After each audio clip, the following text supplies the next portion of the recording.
this committee hearing that we had since last year of October 2023. Again, I'd like to extend my greetings to everyone. Good morning sa inyong lahat. Magandang umaga to my dear colleagues who are present, the vice chairs, members of this committee, distinguished guests, and resource persons.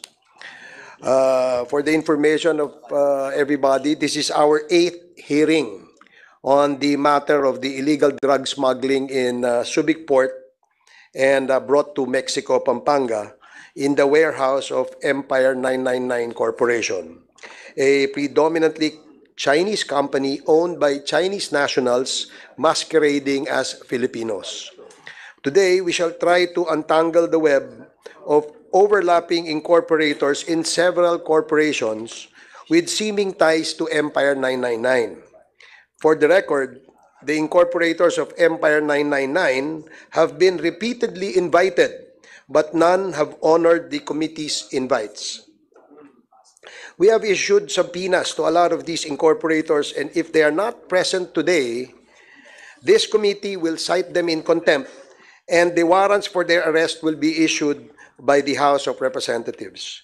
The committee secretary is therefore tasked to coordinate with the Philippine National Police, the Sergeant-at-Arms, the NBI, and all other law enforcement units to effect the arrest so that they can be brought here to face this investigation in aid of legislation. In the previous hearings, some of the corporations listed as incorporators, a certain Michael Yang. Through a motion by a member, Mr. Yang has been invited by this committee, hoping that he can shed more light into this labyrinth. Through another motion from another committee member, a certain police officer by the name of Colonel Eduardo Asierto was also asked to be invited, as he has allegedly mentioned in all his social media interviews a certain Michael Yang who is allegedly a drug lord. The committee wants to find out if the same Michael Yang that is mentioned in some of the corporations is the same person that this Colonel Asierto has named in 2017 as being involved in illegal drugs. For the record, Mr. Yang was initially represented by counsel Attorney Raymond Fortun in the last hearing, no? That was the last two hearings. And last hearing, however, both were not present. Hopefully, Mr. Yang will be with us today. We have sent out invitations and our Zoom link to certain channels that may have contacts with Colonel Asierto for him to be able to participate if he is interested. We have also invited the local officials of Mexico, Pampanga, who are expected to update this committee on the developments as regards the inspection done in all the warehouses and land ownerships by foreigners in Mexico, Pampanga. We shall also ask for updates from the various government agencies like the NBI, the OSG, the LRA, PIDEA, the Anti-Money Laundering Council, PSA, and other agencies which were found to have jurisdictions in some of the issues we have unearthed in the previous hearings. So again, I'd like to thank you for your presence today. Also on Zoom, before we proceed, is our Vice Chair, Congressman Richard Gomez. Good morning, Congressman Gomez. Thank you for joining us in our today's hearing. And also on Zoom, Colonel Eduardo Asierto is present on Zoom. So we will... ito ba yun? Yes. Huh?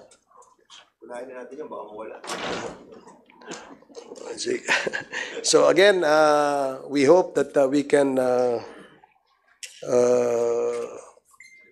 have a fruitful hearing today. There are other administrative matters that the chair would like to first dispose of, including letters that the committee has received. I will just furnish a copy to the members present today so that it will be recorded as a communications address to the chair and to the honorable members of the committee.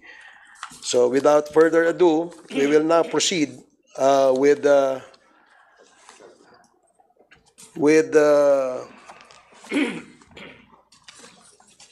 our guests in the Zoom, and we will allow him time to make his presentations, and after his presentation, the members can propound questions to him to seek clarification. But before that, by the way, I'd like to address this question first to Attorney Raymond Fortun. Good morning, Attorney Fortun. Good morning, Mr. Chairman. We missed you last hearing, Attorney, because there are questions that some of the members would like to ask you. But let me just ask these questions now that you're present. We have a copy. In the hearing that you attended, a member of the committee has asked whether you are formally appearing as counsel to Mr. Michael Yang. Is that correct? Yes, Mr. Chairman. And during that hearing also, a member has asked, Chairman Paduano has asked to show to this committee your law firm's engagement with Mr. Michael Yang. Is that correct? That is correct, Mr. Chairman. So, for the information of the honorable members, the chair received a letter, a copy of the engagement. Where is it? Of the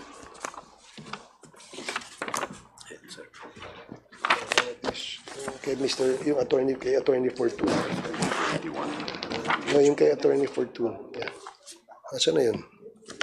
So we received a copy of the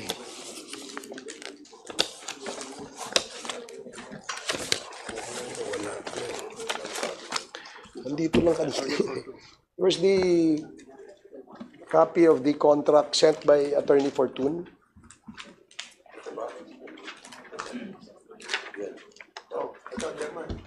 Ito. Okay. So we have your copy, Attorney Fortun, with your signed letter, complying with the request of the committee. Fortun Santos Law Offices, is that correct? Yes, Mr. Chairman. This letter that we received last hearing actually caused some of the members to ask questions as to the validity of this engagement. Please educate us. Ang nakalagay kasi dito that this document you sent, no, was a document which was signed by someone, not Michael Yang. Ang nakalagay dito, for and on behalf of Mr. Michael Yang, yung engagement. Can you educate this committee why Michael Yang was not the one who signed this engagement with your law firm?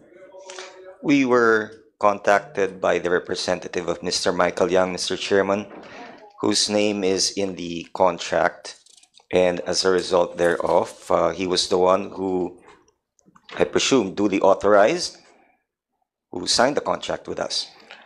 Would you be at liberty to tell this committee who is the owner of this signature? Yes, Mr. Chairman. His name is Garrick Hong. Garrick Hong. He's no longer connected with with Mr. Michael Yang, Mr. Chairman. Okay. He used to be the interpreter as well as the executive assistant. He was the interpreter during the Senate investigation hearings. And the records will bear me out that he was the one interpreting for Mr. Michael Yang during the Senate hearings, Mr. Chairman. So it was Mr. Hong, the interpreter, who signed the contract between your law firm and for and on behalf of Mr. Michael Yang. That is correct, Mr. Chairman. Is that the normal practice of a law firm, Attorney Fortun? So long as his authorization is evident. So there was an authorization to Mr. Hong? It was very clear, Mr. Chairman. So, in what form, Attorney Fortun, was the authorization given to Mr. Hong? No, the authorization is not a written one. It is something that is very evident because of his dealings with Mr. Michael Yang. He was speaking in Chinese. He was the one interpreting for Mr. Michael Yang, and he was present in a number of meetings that I had with Mr. Yang, also interpreting for him. So he would presume to be authorized because subsequent to his affixing his signature on this document, the corresponding acceptance retainer was duly remitted to our law firm. So clearly, his signature was validated by the payment by the office of Mr. Michael Yang of our acceptance retainer. Okay, so I will not belabor that point. I don't know if my colleagues Mr. here Chair. would like to ask questions also. I am just going to ask something Sige, about the Congressman Dan contract. Fernandez, then Congressman Keith Flores.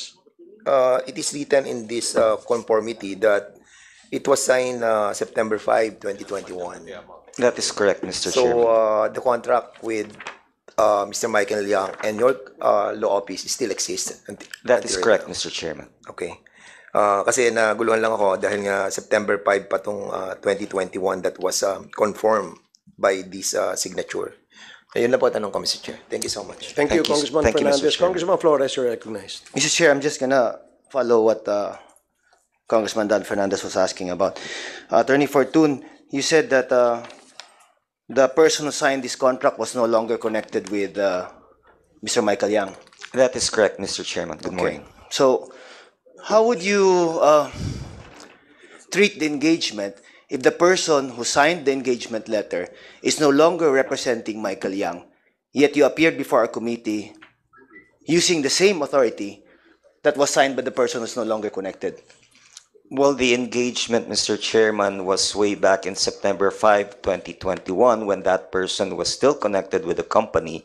And it's no different, Mr. Chairman, from, well, it's a corporation or it's a company. So it is only after that same entity would either revoke or inform us that there was a termination of the engagement that we will be deemed to have severed our business relationship, Mr. Chairman. It is not a single person who is the one that we are contracting with, but the entity.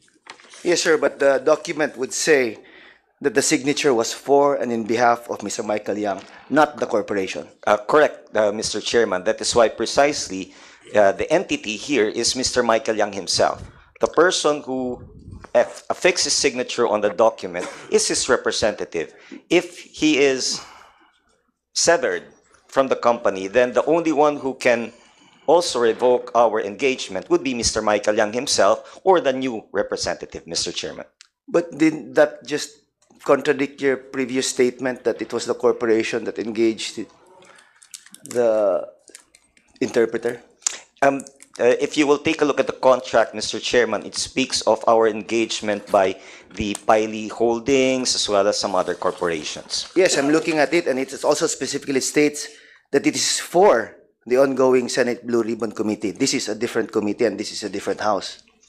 Again, Mr. Chairman, it is not the practice of our law firm to always be issuing out engagement letters for each and every case that we handle. Once a client comes in as a client, then automatically that client can refer additional cases without the need for a new engagement letter, Mr. Chairman. Okay, so did he refer this matter to you, to your office? This Miss- particular committee hearing in the House? I would think that I had been duly authorized because when there was a letter received by this committee, I asked them if I could appear, and I was given that authority, Mr. Chairman. So you asked Mr. Michael Yang. Not Mr. Michael Yang, Mr. Chairman, but the people from Piley Holdings. I'm confused now. This letter is for Michael Yang. It was signed for and in behalf of Mr. Michael Yang, and not the corporation that you have been mentioning. And in fact, the subpoena was, or the invitation was for Mr. Michael Yang, not for the corporation that you just mentioned. That is correct, Mr. Chairman. Again, if Your Honor will take a look at the letter, at the contract, it speaks of our engagement not for Mr. Yang alone, but also for the corporations mentioned therein. So when I received the letter from this committee, being counsel for Mr. Michael Yang as well as the other corporations, it was incumbent upon me to inform them of having received the letter invitation and what my instructions would be. Again, it's very confusing because you said that it was for the corporation and you talked to the people of the corporation. But then the engagement is for and in behalf of only Mr. Michael Yang, not the corporations that you've just mentioned. And the invitation was sent for Mr. Michael Yang. You appeared for and in behalf of Mr. Michael Yang. Now, where's the authority there? Again, let me repeat, Mr. Chairman, the letter speaks for itself on which or who our law firm represents and was engaged in that contract. Okay, then you were here for and in behalf of Mr. Michael Yang the last time you were here, Attorney Yes. Fortun, correct? Yes, Mr. Chairman. Okay, so if the invitation was for Mr. Michael Yang, and your authority here is for and in behalf of Mr. Michael Yang, yet you just testified that before coming over, you talked to the persons of the corporation, not Mr. Michael Yang, to appear for and in behalf of them here in this hearing. So where was the conformity of Mr. Michael Yang? The corporation individuals who I had spoken with, I Sir, I'm presume- referring to the invitation of Mr. Michael Yang. That is correct, Mr. Chairman. The invitation was with Michael Yang. So necessarily, I would be speaking with the people who works with Mr. Michael Yang. Sir, I think that's a different thing. It's the corporation, and this time we were inviting Mr. Michael Yang, not the corporation. And you said that you were present for and in behalf of Mr. Michael Yang. And as proof of that, representation, you submitted this authority. And this authority clearly speaks that it is for Mr. Michael Yang, but only signed by the person who is no longer connected with Mr. Michael Yang. And yet, prior to coming over, you said that you were conversing with the people of the corporation, not Mr. Michael Yang. So, I'm really confused, sir. Mr. Chairman, I do not wish to belabor the point. If the issue is that I am not duly authorized, then let me be so declared. I have no problem with that. I had come forward to this committee with the representation that I have been duly authorized. Under the rules of court, a lawyer is presumed to represent the person who he claims to represent unless it is otherwise revoked or declared to be not so. That's true, So, sir. my point, Mr. Chairman, right now is that if Your Honor believes that this council is not duly authorized for the reason that that letter is not proof that this council is not the representative or the counsel of Mr. Michael Yang, I submit to the sound wisdom of this committee. Sir- So discharge me as so. Sir, the only reason why we're trying to clear up this point was because in the previous hearing you were specifically asked if you were representing Mr. Michael Yang, and if you were representing Mr. Michael Yang, if you have proof that you were authorized or engaged to represent Mr. Michael Yang. Both questions you answered in the affirmative that you were and that you had proof that you were engaged, and that's why we're questioning this engagement because it doesn't appear to be the engagement that or the authority that we were asking for. But if you're really insisting that you were authorized, sir, that the question that I asked is if you were able to talk to Mr. Michael Yang prior to coming over. But then again, you answered, I did not talk to Mr. Michael Yang, but I talked to the people of the corporation. Because I'm trying to connect po, the issue on your authority and also the issue of the whereabouts of Mr. Michael Yang, because we've been trying to get in touch with the guy. Now we've been trying to invite him over, and you keep appearing as his representative. So I hope you understand why we're really, belaboring the point, as you said. I do understand, Mr. Chairman, and I regret if there's been any confusion because of this. Again, I'd like to clarify and I'd like to make it clear that the engagement of a law office is really just one-time thing. Very clearly from the document, it would show that this counsel had been duly engaged as counsel for Mr. Michael Yang. Now, any subsequent appearances in court or in any other proceeding wherein Mr. Michael Yang or the corporations that are mentioned in that engagement letter is involved, then this counsel can be duly tapped by that individual or corporation to appear on its behalf. It does not require this law office to come out with a new engagement letter because it's superfluous Okay. to our mind, Mr. Chairman. Okay, so if you say that you are duly authorized by Mr. Michael Yang, do you know the whereabouts of Mr. Michael Yang now? That is correct, Mr. Chairman. He's in Dubai. He's in Dubai. And when was the last time you got in touch with Mr. Michael Yang? Per se, him, maybe 2 years ago. He is very difficult to speak with directly, Mr. Chairman. He only speaks Chinese, and this council does not speak Chinese. So, in representing him in this particular hearing, what were the parameters of your engagement? Did he tell you na you can only answer about this or that?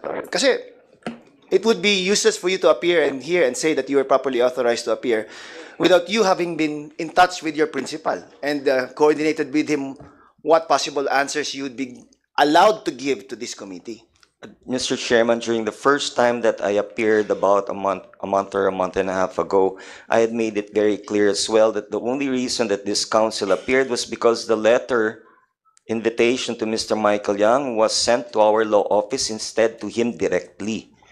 And so I had said that out of respect for this committee, I was appearing, and the honorable committee members had taken advantage of that particular situation and asked me a number of questions, aside from asking for additional documents, which this council would be in a position to provide. And I, in fact, did that by providing it. So, per se, Mr. Chairman, I had done it precisely because I wanted to somehow help this committee to arrive at some information in aid of legislation that would be able to, well, at least in my personal capacity, as to being able to speak for and on behalf of Mr. Michael Yang. I have regrets that I cannot do so because, to be perfectly candid, I have not spoken to him for roughly more than 2 years since the last time that there was a hearing before the Senate.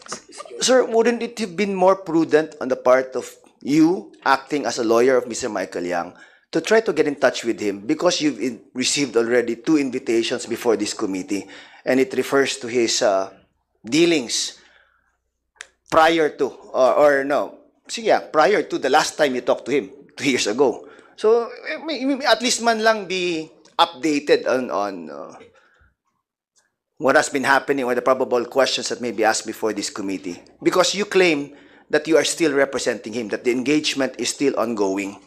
So, para sa akin, parang hirap naman intindihin na hindi mo man lang kinausap. Or even if he doesn't speak English or Tagalog, I'm sure your law office could have arranged a time and a date where you could call him with an interpreter siguro. I am perfectly sure, Mr. Chairman, that Mr. Michael Yang's presence before this committee is what this committee is after, not Yes. merely just the information to be provided by a lawyer. Whatever I say before this committee will not be taken on behalf of Mr. Michael Yang. That's true, because sir. that will be hearsay. That is That's true. why if I do try to contact Mr. Michael Yang, the only thing that I can ask would be, would you be able to attend the committee hearing? And that is the reason why I had contacted the people from Piley Holdings in order to inquire from them, is he coming back, when he's coming back, and would he be able to attend the committee hearing? Any information given to me, number 1, would be hearsay. Number 2, it would also be a violation of my lawyer-client privilege, Mr. Chairman. True. Now, you got in touch with Piley Holdings Corporation to ask them about this invitation, but never the person to who engaged you, as a representative, as this letter clearly states. So, it's, I don't know, parang in-engage ka ng tao, yet ibang tao kausapin mo. If the invitation was for that person, that's kind of hard to believe, Attorney Fortune. No, but anyway, since that's what you answered, sige, I'll leave it at that na lang. Thank you, Mr. Chairman. Thank you. Thank you, Congressman Flores. There are more clarifications that the committee members would ask Attorney Fortune later with regards to the engagement of his law firm to Mr. Michael Yang et al. I would suppose that his company, his corporations, which he has a share on, is the same law firm that he engaged, no? Your law firm. Mr. Chair. Yes, Mr. Chairman. I would think so. Mr. Chairman. So, sige, Congressman Acop, Sige. and then Congressman Dan Fernandez, and then we proceed with the Zoom presentation. Congressman Acop, you're recognized. Thank you, Mr. Chair. We're talking about Mr. Michael Yang. May I ask if a subpoena was issued to Mr. Michael Yang? In the last hearing, we approved on motion of a member of this committee that we issue a subpoena for Mr. Michael Yang. Have we done that? Comsec, please reply. Thank you, Mr. Chair. Yes, sir, we have issued a subpoena. This was dated June 24, 2024. And this was received by a certain Mr. Cedric Sidenio, receptionist of the Fortune Santos Law Office. Date of receipt is July 4, 2024 at 2:44 p.m. And yet, today, when he's supposed to appear pursuant to that subpoena, Mr. Yang is not present. Yes, sir. And pursuant also to our protocols in our inquiry in aid of legislation, if a person does not appear pursuant to a subpoena, then we can move, if we have a quorum, to cite that person in contempt. Would that be correct? I believe so, sir, according to our rules. Mr. Chair, do we have a quorum this morning as of now? Yes, Congressman Acop, there is a quorum. In addition to the 8 members who are present, both in Zoom and physically present in today's hearing, we have an additional member who just arrived, Congresswoman Jinky Luistro, who is also present. Therefore, the number of attendees in this committee hearing Is 10. 10 members present. May I move then, Mr. Chair, that we cite Mr. Michael Yang in contempt for continuously being absent in spite of the subpoena, in spite of the invitation given him. So move, Mr. Chair. Okay, there is a motion to cite in contempt a resource person who has Second motion. not appeared before this committee despite several invitations and despite a show cause order being demanded from him. Since he is not present, pursuant to our rules on Section 11, if I may read, the committee may punish any person for contempt by a vote of 2/3 of the members present. We have a quorum. We have 10 members present, which is more than 2/3. No? And citing the violation committed by Mr. Michael Yang on Section 11, Paragraph A, refusal without legal excuse to obey summons and invitation. There is a motion to cite Mr. Michael Yang in contempt. And duly seconded. Hearing no objection, the committee is now citing in contempt Mr. Michael Yang. Mr. Chair. Mr. Chair.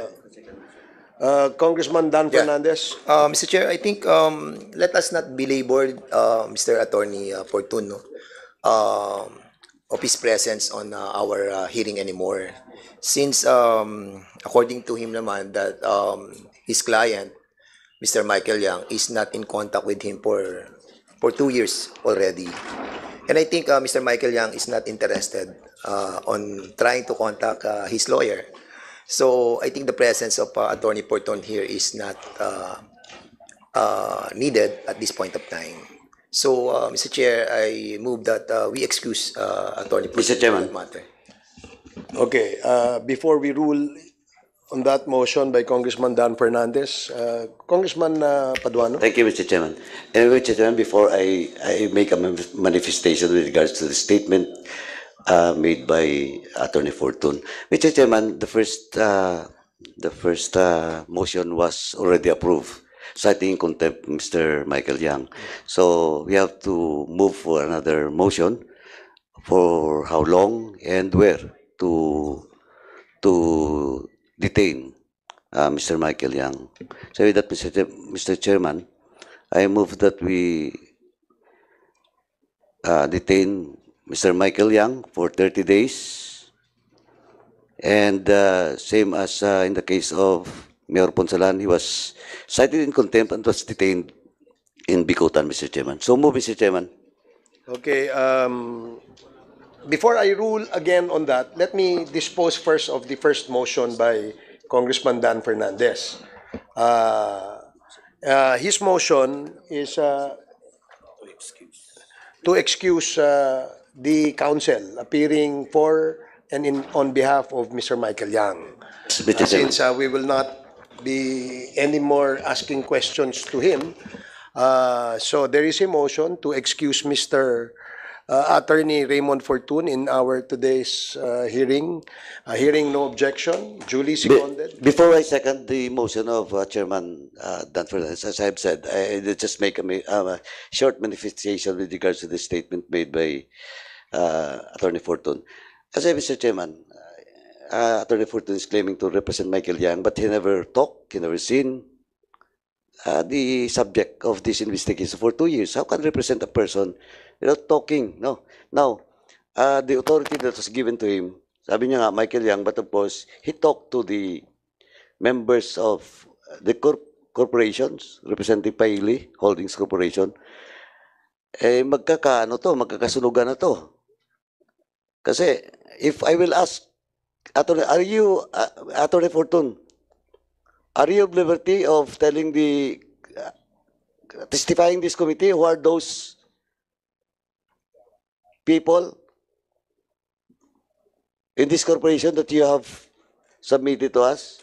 The following group of companies: Paili Holdings Corporation, Paili State Group Corporation, and all other subsidiaries.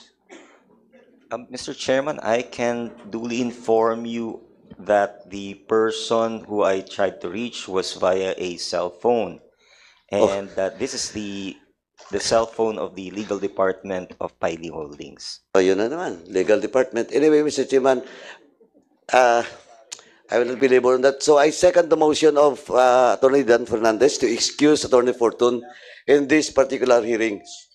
Okay, there is a motion, duly seconded. Hearing no objection, the motion of Congressman Dan Fernandez is approved. Thank Now, you, Mr. Chairman. Permission to leave. With respect to the Attorney Fortun, you are excused.